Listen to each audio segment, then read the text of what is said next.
समाज समाज हा विविध घटकांनी बांधलेला आहे. माणसाच्या जडणघडणीत समाज महत्त्वाचं कार्य निभावतो. कोविडच्या काळात समाजाने आपल्याला खूप काही शिकवलं. स्वार्थात गुंतलेल्या समाजाची माणुसकी दिसली ती कोविडच्या काळात. पण कोविडसारख्या महाभयंकर आजारापूर्वीच एका आजाराने माणूस माणुसकीच विसरला. जगात एड्स या रोगाने थैमान घातलंय. जगात 1981 साली अमेरिकेत एड्सचा पहिला रुग्ण आढळला, तर 1986 साली भारतात पहिला HIV रुग्ण समोर आला आणि माणूस माणसालाच दूर करायला लागला. समाज एड्स बाधितांना आपल्यापासून दूर ठेवू लागला. हीच मानसिकता बदलण्यासाठी आणि एड्स सारख्या महाभयंकर रोगाबद्दल आणि त्यांच्या संक्रमणाबद्दल लोकांमध्ये जागृती निर्माण करण्यासाठी दरवर्षी 1 डिसेंबर रोजी हा दिवस साजरा केला जातो.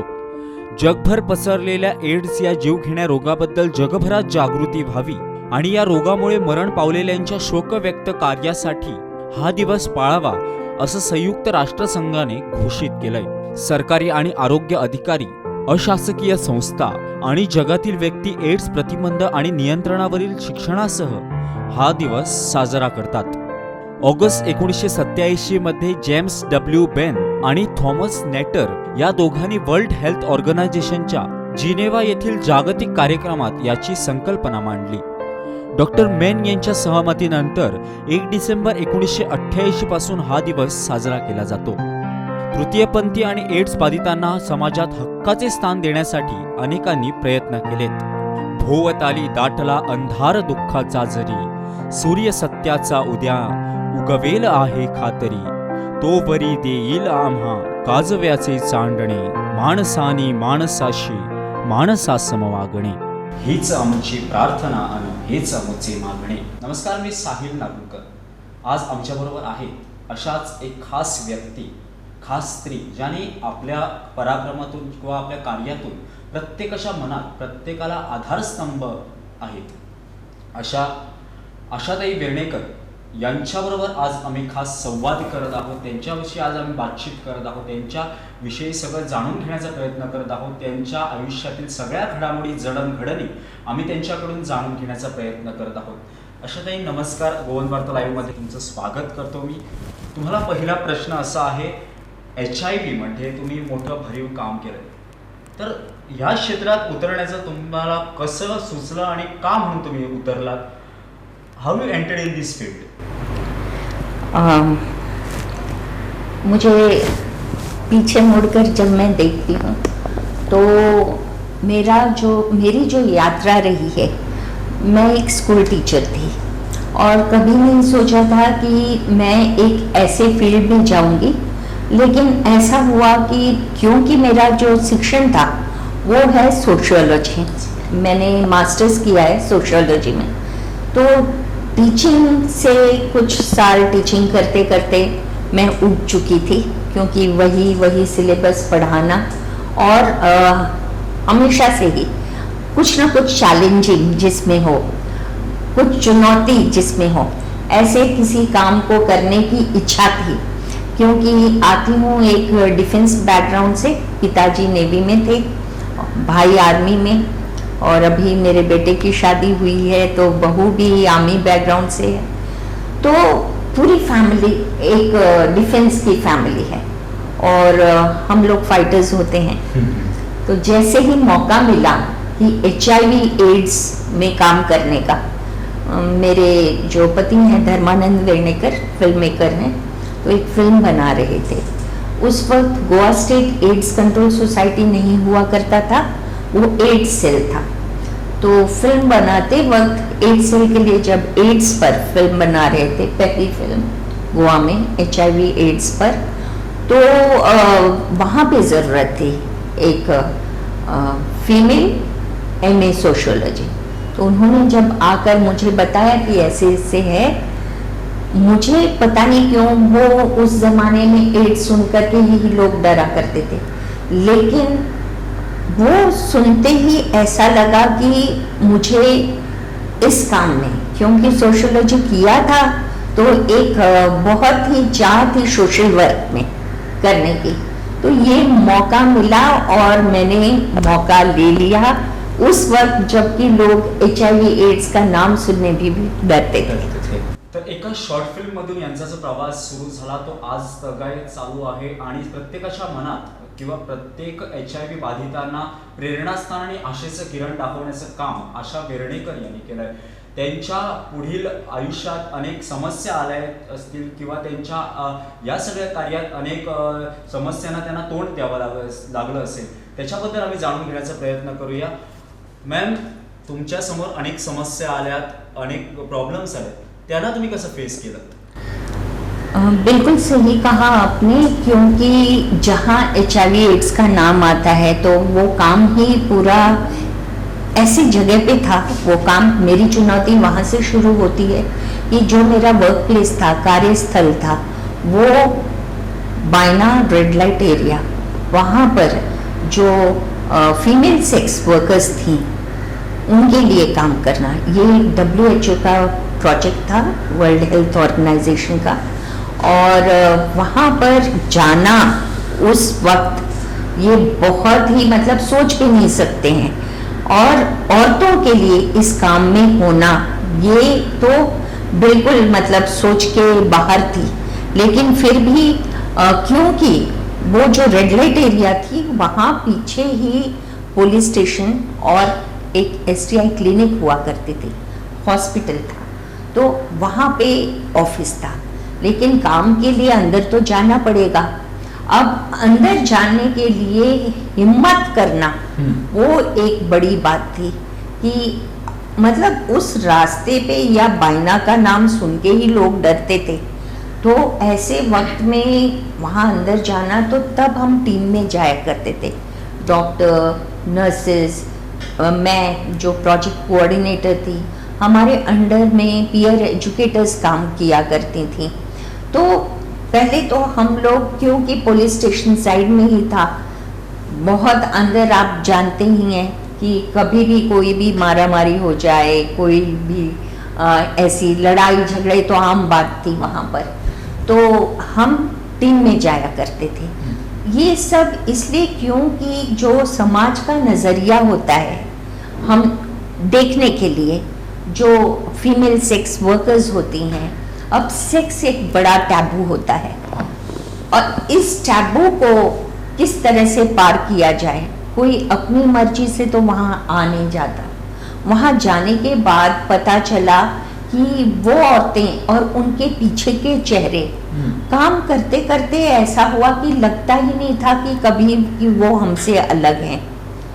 उनकी समस्याएं वही थी जो एक आम महिला की समस्या होती है कि उनको मकान का किराया भरना है, उनको भी अपने बच्चों की फीस भरनी है, या कोई घर पे बीमार है तो उनको दवा देनी है।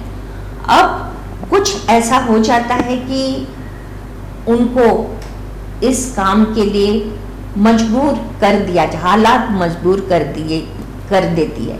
लेकिन इस काम में HIV का खतरा सबसे अधिक होता है।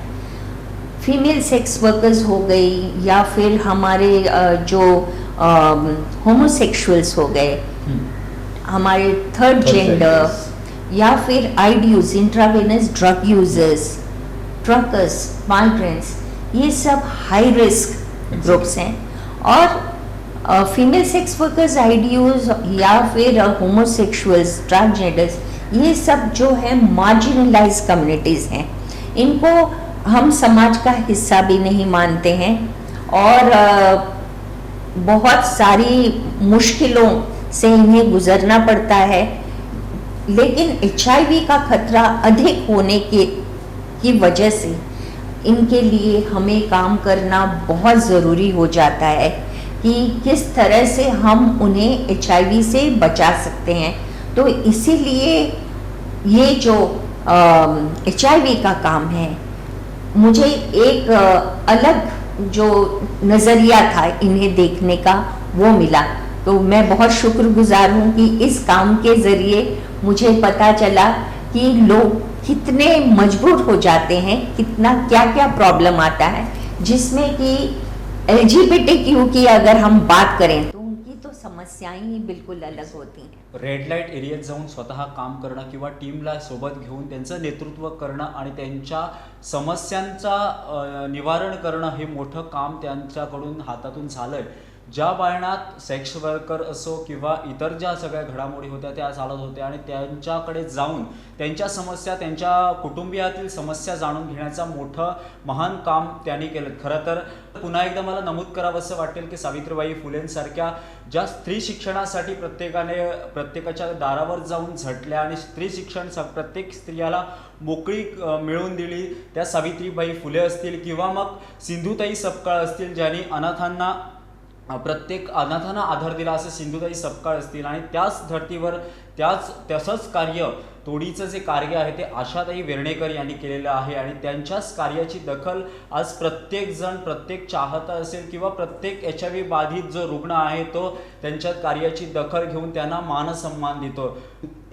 अजून एक प्रश्न आहे तो म्हणजे हा सगळा व्याप करत असताना तुम्हाला तुमच्या फॅमिलीकडून कसा सपोर्ट मिळाला? कारण कुठल्याही जर आपण कार्य करायला हवं तर पाठीमागील आपली फॅमिली किंवा आपले जे लोक असतात ते खंबीरपणे असणं गरजेचं आहे. तर तुमच्या फॅमिलीकडून तुम्हाला कसा सपोर्ट मिळाला? हाँ, फैमिली सपोर्ट ऐसा हुआ क्योंकि मेरा जो शिक्षण था वो MA सोशोलॉजी और सोशल वर्क में मुझे इतना उसमें रुचि थी, तो शुरू में समझना मुश्किल था, लेकिन मेरे पिताजी से मुझे पूरा सपोर्ट था. माँ को थोड़ी प्रॉब्लम होती थी लोगों को बताने में कि बेटी कहाँ काम करती है, क्या काम करती है, तो वो सिर्फ कहती थी कि हेल्थ के लिए काम करती है. लेकिन जब काम बढ़ता गया और जिस तरह से मतलब अवेयरनेस भी लोगों में, जानकारी, जागरूकता लोगों में बढ़ने लगी, और एक समय ऐसा भी आया कि वो बहुत ही अभिमान के साथ और प्राउडली बताती थी कि मेरी बेटी HIV एड्स के लिए काम करती है. बहुत सारी संस्थाओं में काम किया.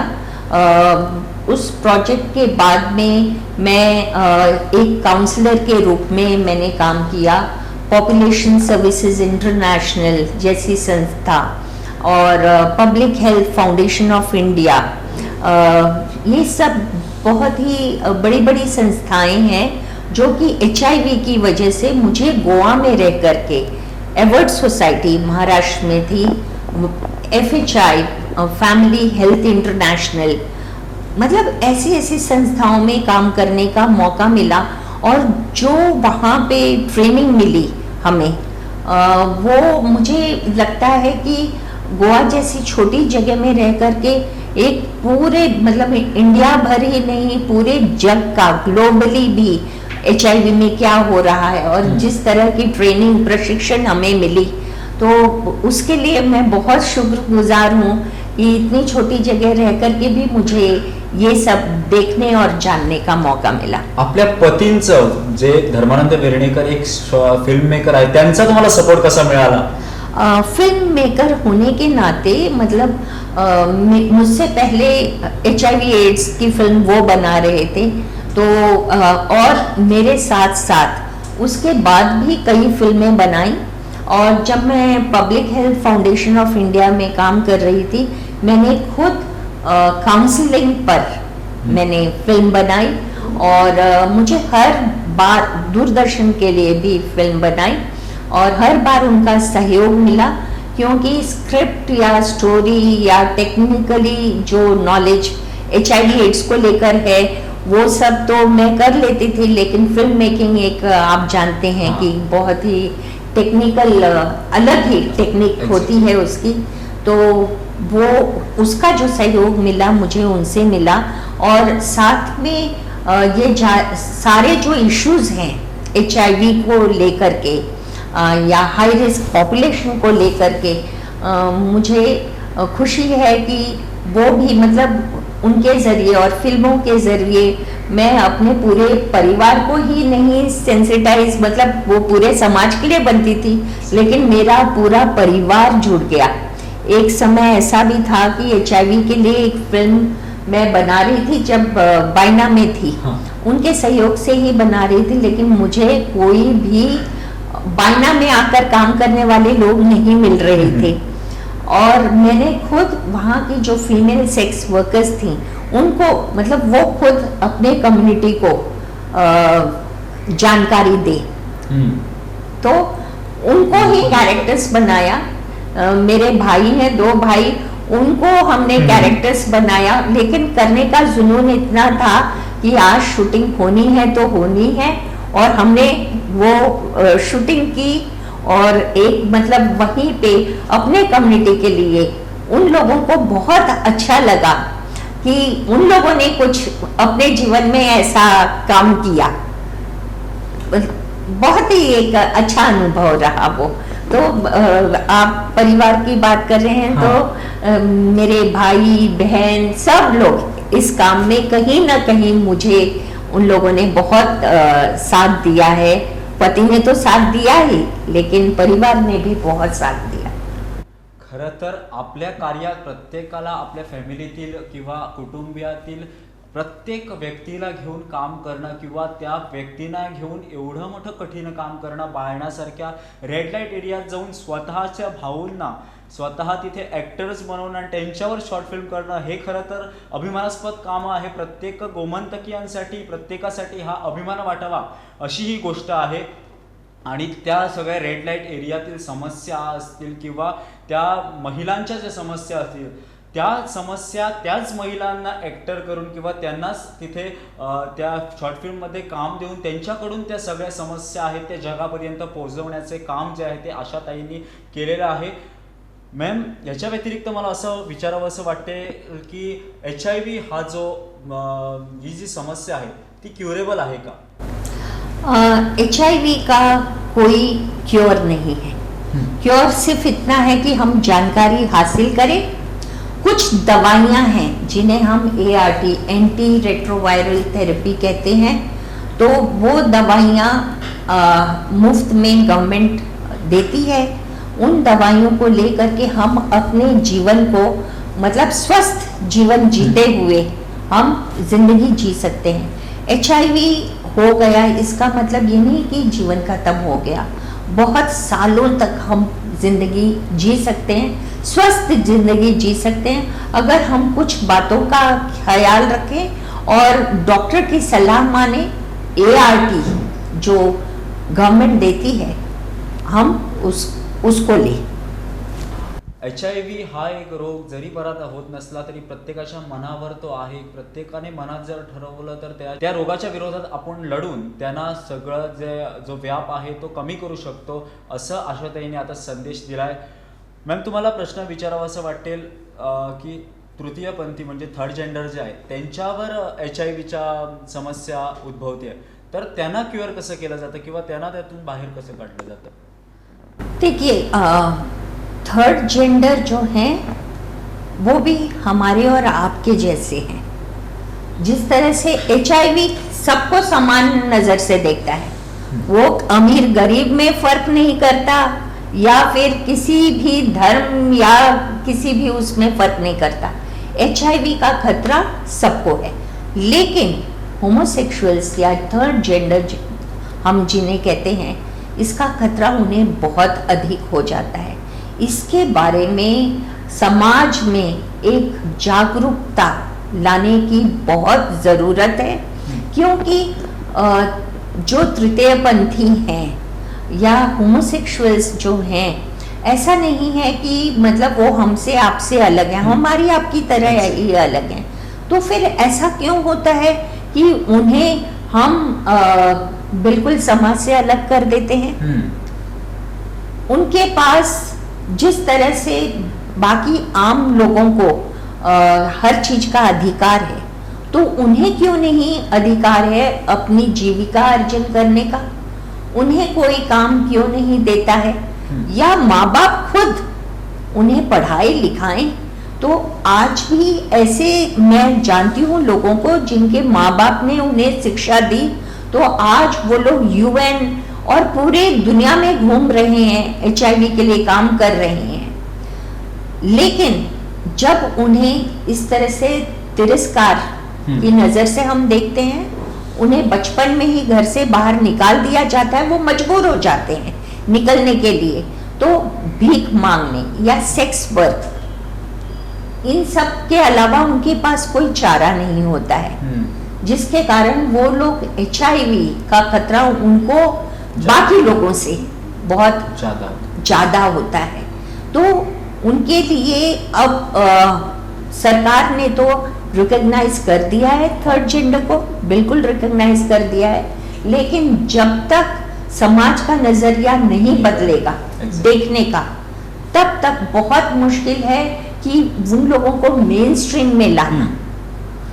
संस्थाओं को मदद करनी होगी, जो संस्थाएं काम कर रही हैं इस पर, और समाज में भी जागरूकता बढ़ानी होगी कि उन्हें देख करके उन्हें कुछ अलग है वो हमसे, इसकी भावना, जब तक ये स्टिग्मा रहेगा, डिस्क्रिमिनेशन रहेगा, भेदभाव रहेगा HIV को लेकर या फिर जो भी इस उससे बाधित होते हैं जिन्हें खतरा अधिक है, या तृतीय पंथी को लेकर के, तब तक बहुत मुश्किल है इस समस्या से जूझना। तो उनकी बहुत सारी जरूरतें हैं और उन जरूरतों को पूरा करना, मतलब बेसिक रहने से लेकर उन्हें मकान ढूंढने में बहुत परेशानी होती है, पढ़ाई लिखाई, स्कूल में एडमिशन हो या खुद मतलब परिवार में, समाज में रहना, बहुत जब आते हैं स्टेशन से उतरते हैं, बेसिक मतलब टॉयलेट फैसिलिटीज उनके लिए, कहाँ वो नहाएंगे, कहाँ फ्रेशन अप करेंगे, कहाँ चाय नाश्ता करेंगे, इन सब छोटी छोटी चीज कहाँ चेंज करेंगे, छोटी छोटी चीजों को लेकर के भी काफी परेशानियां, दिक्कतें अब तक हैं। तो इन परेशानियों को दूर करने के लिए थोड़ा सा सबको सहयोग देना पड़ेगा, चाहे वो पब्लिक है, प्राइवेट है, CSR के जरिए। मतलब मेरा अनुरोध है सभी संस्थाओं से और जो इंडस्ट्रीज है उनसे भी कि CSR के जरिए कुछ प्रोग्राम हम काम करना चाहते हैं और उनको मेन स्ट्रीम में लाना चाहते हैं, सारी सहूलियत उनको भी मिले, उनको भी नौकरी मिले, उनको भी जीविका। हम तो लाइवलीहुड्स के लिए काम करते हैं, गोवा लाइवलीहुड्स फोरम जो है जीविका के लिए काम करता है, तो उन्हें भी आजीविका अर्जन करने का पूरा अधिकार है। तो सब लोग थोड़ा मिलजुल करके अगर सहयोग देंगे तो उनकी जिंदगी भी बेहतर हो सकती है। समाजाने बदलण्याची गरज आहे। आज तृतीयपंथी असेल किंवा सेक्स वर्कर असेल, जर आम्ही हाताला हात धरून जर त्याला आम्ही मूळ प्रवाहात जर आणलं तर आमची खरी तर आम्हाला खरं अभिमानास्पद कार्य जे आहे ते आमच्याकडून होणार आहे आणि हीच जी भावना आहे ती आशाताईंनी आता व्यक्त केली आहे। मॅम, सध्या गोव्याची स्थिती काय आहे? गोव्यात HIV आहे का आणि तो कशा तऱ्हेने काय चालू आहे सध्या स्थिती? गोवा में HIV में काफ़ी सुधार हुआ है और केसेस अब डिक्लाइन पर हैं, बहुत कम हुआ है। गोवा जो है 1987 से लेकर के अब तक 2021 तक में जो केसेस हैं वो 17,996 HIV पॉजिटिव केसेस हैं 1987 से लेकर अब तक। टोटल एड्स केसेस रिपोर्टेड जो हैं वो 1893 हैं एंड टोटल एड्स डेथ्स जो हैं जो रिपोर्टेड हैं वो हैं 1274। ये हो गए आंकड़े। आंकड़ों की बात अगर हम देखेंगे तो ठीक है, काम बहुत हुआ है, NGOs ने और सरकार ने भी, Goa state AIDS control society ने भी बहुत काम किया है इस पर, इसीलिए केसेस में बहुत डिक्लाइन देखा गया है।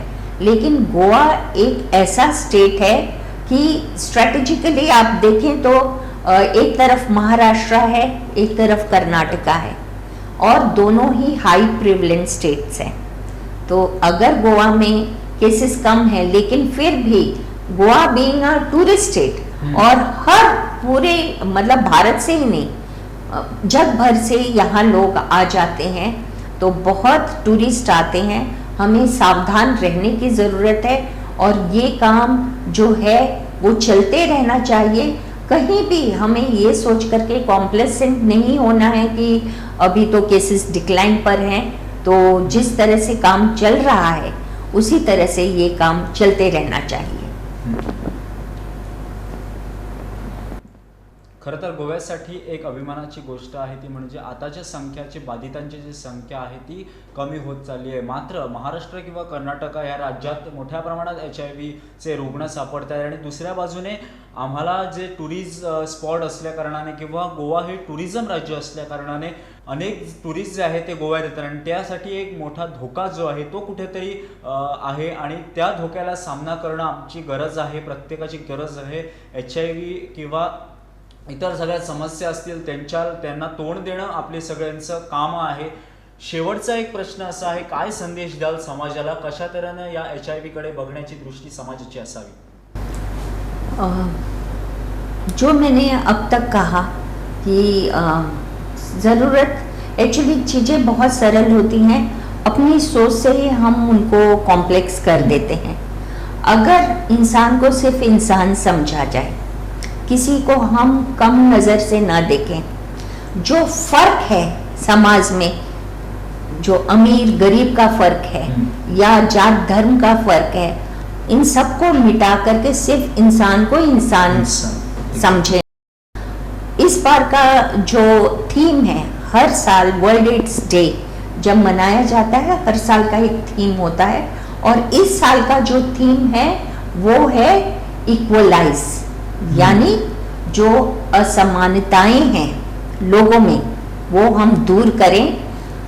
जो भी फर्क है जिसकी वजह से हम HIV के सर्विसेज को नहीं ले पाते हैं, चाहे वो एंटी रेट्रोवायरल थेरेपी हो गई या फिर काउंसलिंग हो गई, या LGBTQ के लोग हैं जिनको हम बिल्कुल ये कर देते हैं, उन्हें हम मेन स्ट्रीम में आने नहीं देते हैं, तो किस तरह से वो इन सब फैसिलिटीज को कैसे ले पाएंगे? फिर अगर डर के छुप कर रहेंगे तो कैसे हम ये कर सकते हैं? तो मेरा सिर्फ इतना अनुरोध है कि हम किसी को भी कम ना समझे, किसी को नीची नज़र से ना देखें, चाहे वो HIV पॉजिटिव हो या मार्जिनलाइज कम्युनिटी से है। सिर्फ इसकी वजह से जो स्टिग्मा है, जो डिस्क्रिमिनेशन है, हम उसको ना आने दें। और जो कार्यस्थल है, वर्क प्लेस में है, वहाँ वर्क प्लेस में भी सबको जो इंक्लूजन हम जिसे कहते हैं कि सबको हम इंक्लूड करें, कोई पीछे नहीं रहना चाहिए। जैसे हर चीज के लिए हम हर एक को मौका देते हैं आगे बढ़ने का, तो हम उन्हें भी मौका दें आगे बढ़ने का।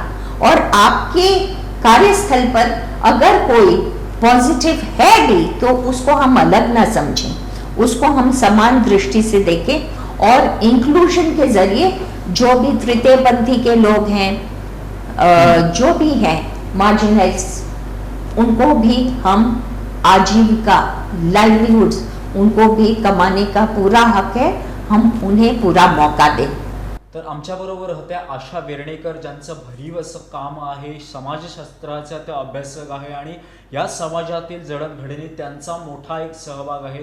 त्यांनी आम्हाला आज वेळ काढून आम्हाला मुलाखत दिली आहे, त्याबद्दल तुमचे धन्यवाद। मैं धन्यवाद कहना चाहूँगी गोवन वार्ता लाइव न्यूज़ चैनल को कि आपने मुझे मौका दिया बोलने का और मेरा संदेश समाज तक पहुँचाने का, तो बहुत बहुत शुक्रिया। अशाच आणखी मुलाखती आम्ही घेऊन येत राहू, तोपर्यंत पाहत रहा गोवन वार्ता लाईव्ह, नातं गोव्याचं देणं मराठीचं।